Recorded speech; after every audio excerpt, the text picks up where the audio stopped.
went out to the car, and the sheriff, he opened the door and he helped her in. And they rode to town in silence. But they got down to Main Street. And she leaned forward and she said, "Sheriff, who are all those people standing there?" And he said, "Oh, well, ma'am, you know how people are. They're curious. Well, Honey Boy helped a lot of them. They're wondering if he's the corpse lying up in there." She got out of the car. She walked by. And the men, when she passed, took their hat off like they were in church and stood back. And she spoke to him. She said, "Mr. Henry, that ain't Honey Boy in there."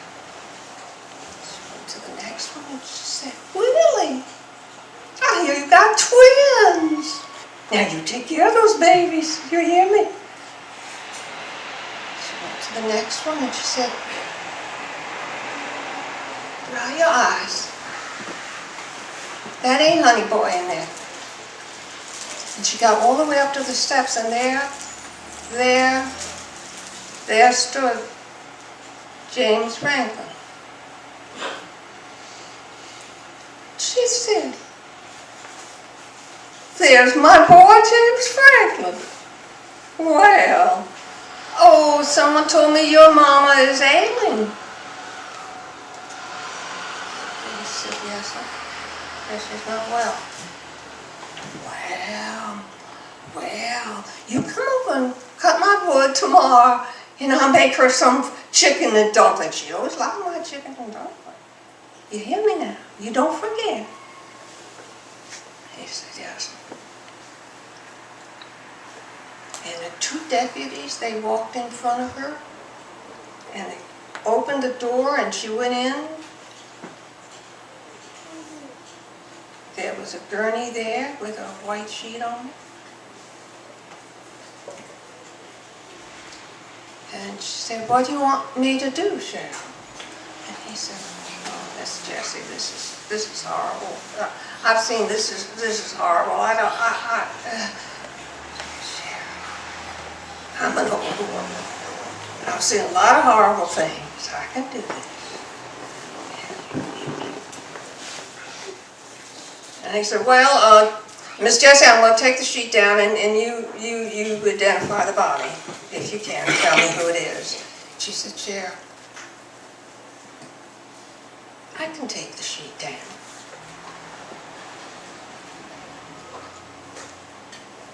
Her hand was trembling just a little, but she moved it down, and she looked. She looked at the face that wasn't there. And she looked at the birthmark. And she looked at the body. And if you had been looking at her, you would have seen no change in her expression. Not at all. And then she took the sheet and she moved it back. And she said, "Sheriff, that ain't my boy.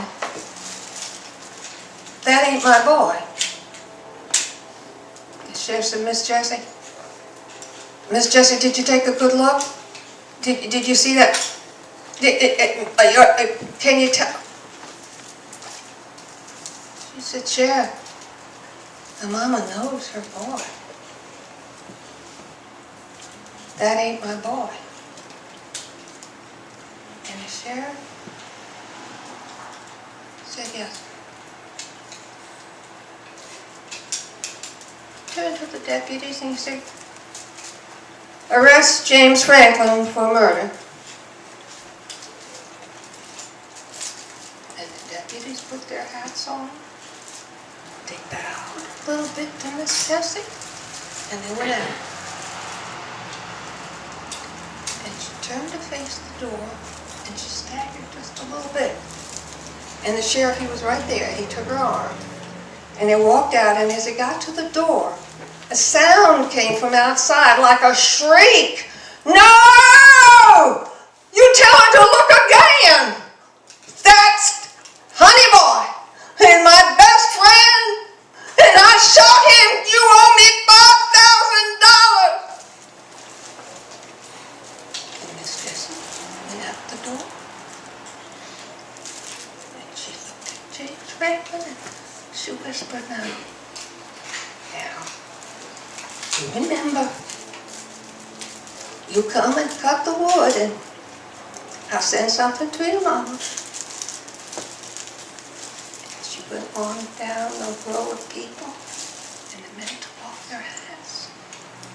And so then as she passed, they took a handkerchief out and wiped their face. And she got to the car, and the sheriff opened the door. She got in, and they drove out of town. And they were almost home, and she said, Sheriff, may I ask you something? He said, yes, Miss Jessie. Sure. She said, Sheriff, when is a boy like that? I mean, who has no family, who has nobody, who buries him? Oh, Sheriff said, don't you worry about that, Miss Jessie. Don't you worry. See, we have us a potter's field, and the county pays for the burial. Oh, she said, that's good, because I think that all human beings should have a decent burial. And they got to her house, and the sheriff started, and she said, Sheriff, I've been going in and out of this house for close to 60 years. I can do it. He said, Miss Jessie, and she said, Sheriff, I'm sorry, I couldn't help you. And he said, Miss Jessie, you done real good. You done real good. You sure you're gonna be all right? She said, yeah. She got out of the car, and she stood there. Leaned over, she waved, and she stood there. And he backed his car out towards the highway, and then nobody could see her. And the tears were coming down and meeting under her chin and falling onto her blouse. And she fumbled with the gate because she couldn't see.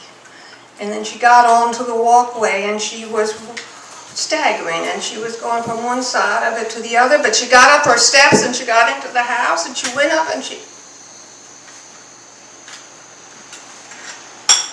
went and she touched that radio.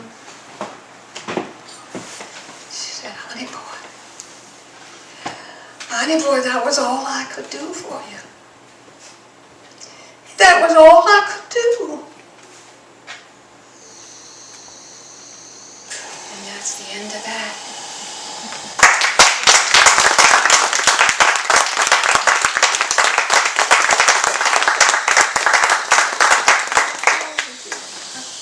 Telephone.